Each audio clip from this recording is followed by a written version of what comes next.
Hey, welcome back to BoneDry. I'm Joel. I tried another little experiment the other day with a lavender and had kind of some strong north winds yesterday, and this morning I went out to check on the trees.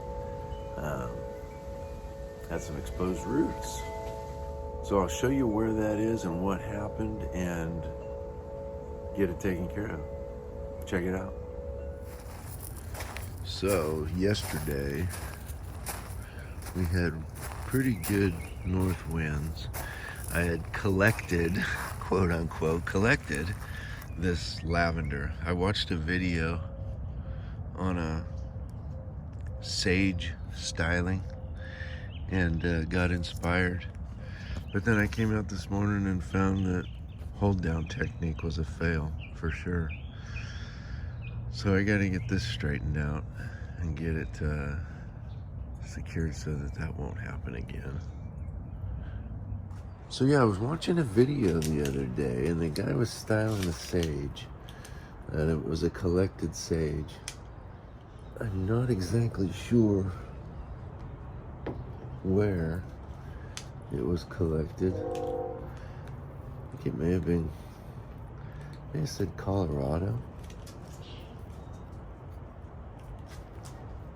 And it was just so cool. It was really all the twisted up action that it gave, and just years and years of snow compression. I'd been thinking anyway about messing with one of these lavenders, because we got lavenders out in front of our house that, yeah, they're just not in a good spot. We've been wanting to move them. So I thought, yeah, you know, I'm gonna dig one up. So I'll give you a look at this thing. I mean, it's just so badass. I don't even know how it'll get planted in the pot yet, but probably at a really twisted angle. And of course, so much of this branching is going to be coming off.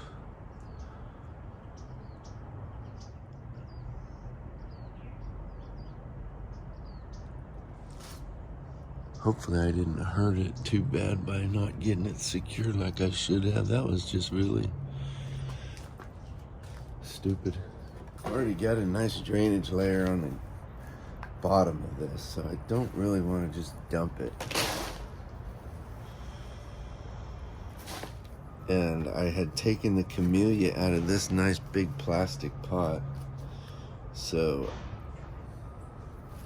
I thought it would work for this lavender for probably, well, I don't know. I mean, it's gonna stay in there until next spring anyway, and maybe beyond that. We'll just have to see how it's doing and what lives. I don't think that worm's gonna survive in there, so I'm gonna put him in the garden. All right, so I need a longer piece of wood here. I need a 2x4 that spans that better. So I'm gonna see what I can scrounge up. I found another 1x, which would be fine.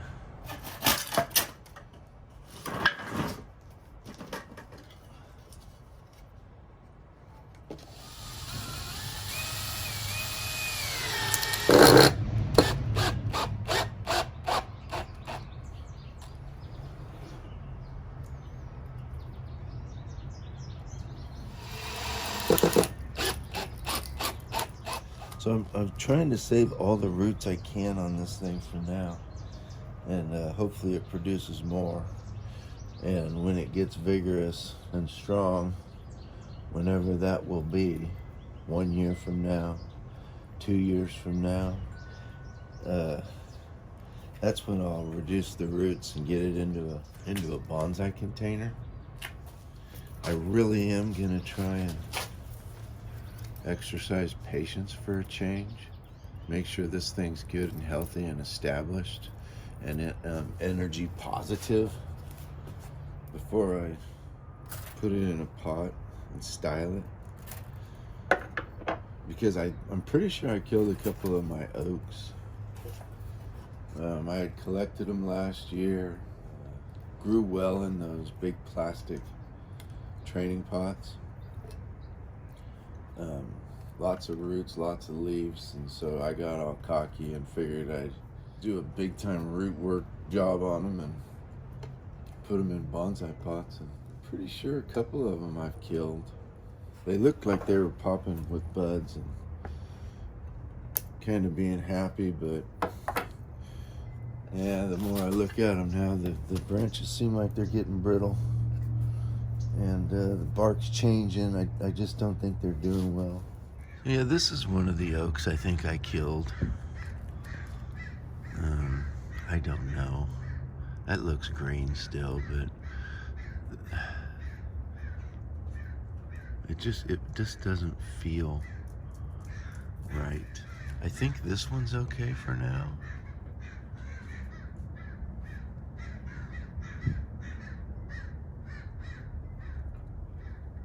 But I don't know. I think this oak is all right.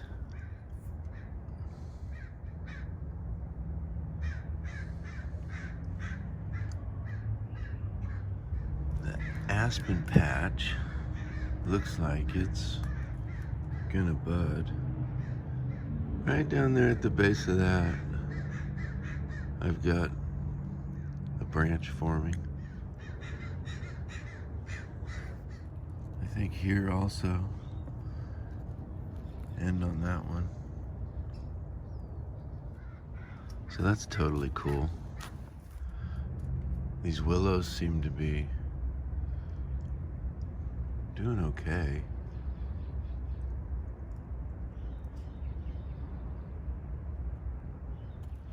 And this Ceressa's gotta have some, I don't know, I keep thinking that I'm gonna have to make some big decisions on this.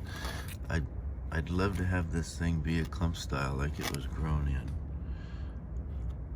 But this is so long and straight here with no taper. This one as well. This one's got not much character. So, and they're beyond bending. It's got such a nice base to it. I thought about taking one of those out and trying to make it into a triple trunk, but I'd really like to stick with the clump style. I should have been letting shoots grow from the bottom so I could be making better choices, but maybe I still can. These live oaks are growing tips. Got here, these big ones of course. So I've got to brush up on my broadleaf evergreens. So yeah, the camellia's doing all right. And the redwoods aren't bad.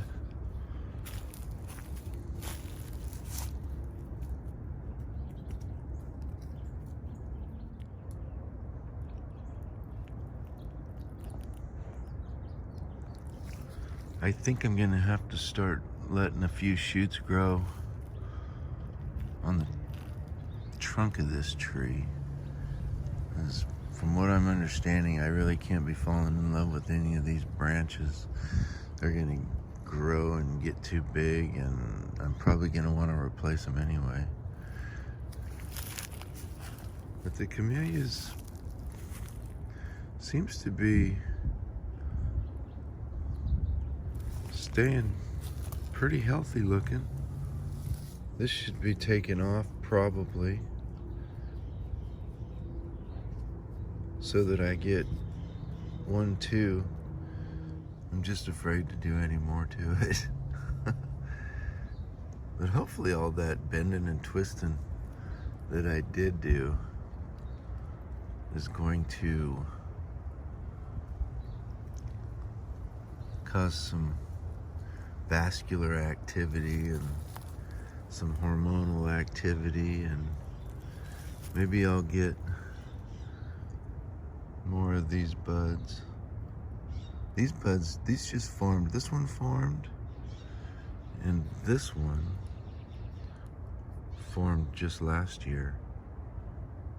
So I do know that I can get budding on this. I just have to get enough energy moving through the tissue to make it happen. The olive tree looks like the tips are elongating.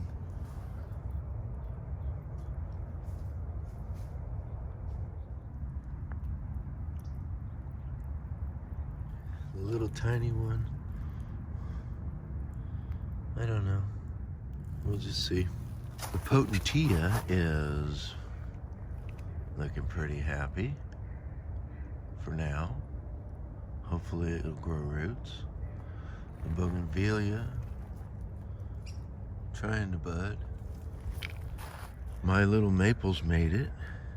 The smallest one looks like it's the happiest. But they're all coming out pretty much at the same time, which is pretty cool because they're all different. I did not do any root work on these this year. I'm just letting them go. I don't even know. I may rub off a couple of buds that are in obvious bad places, but otherwise, I'm just gonna try and be directed by the trees, see what they give me. And here's another worm. I don't think the worms are gonna survive, so I'm gonna try and rescue it and get it in my garden or in a flower bed. This thing's so top heavy, it's got so much foliage. And I did take some of the branches off, just a few. And I did some cleanup on it. But I wanted to leave as much as I could because I want to have as many choices as possible when I actually do work on this tree.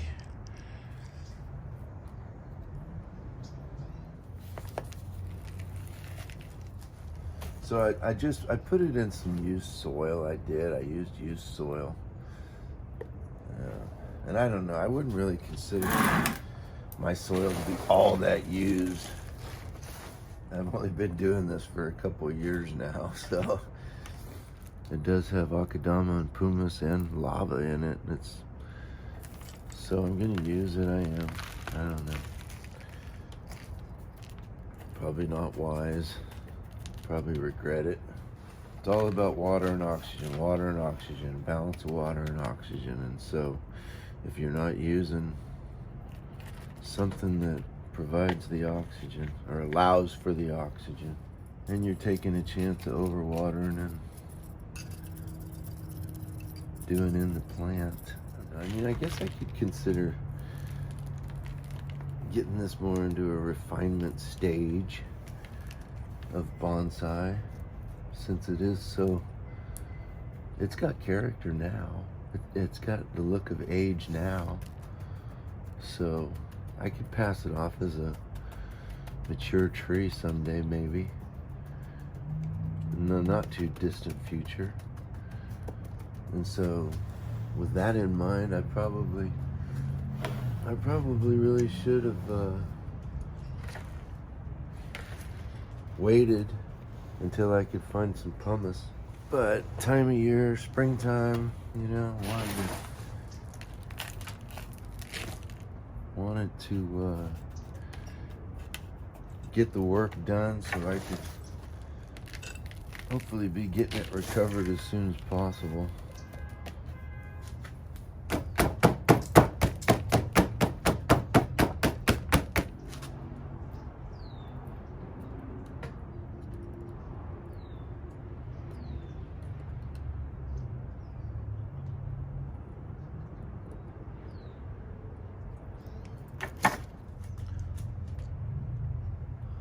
Yeah, this could be an interesting tree, I think.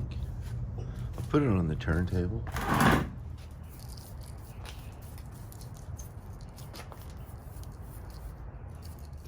I did do a bit of cleanup on it. This was just full of dead material, old flowers. It was pretty much laying on the ground. This was on the ground here, and this branch,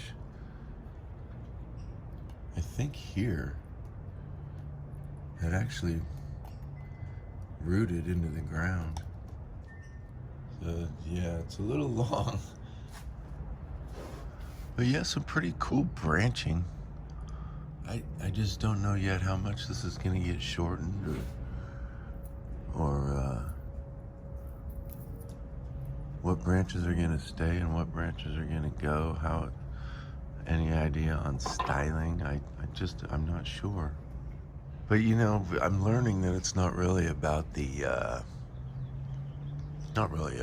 finished tree and what it looks like. That's all subjective. Everybody's got an opinion about everything, which is fine. It's more about the process. It's fun to do this process, so I'm enjoying that. Oh yeah, lavender bonsai. We'll see. Thanks for watching the video today. Take care.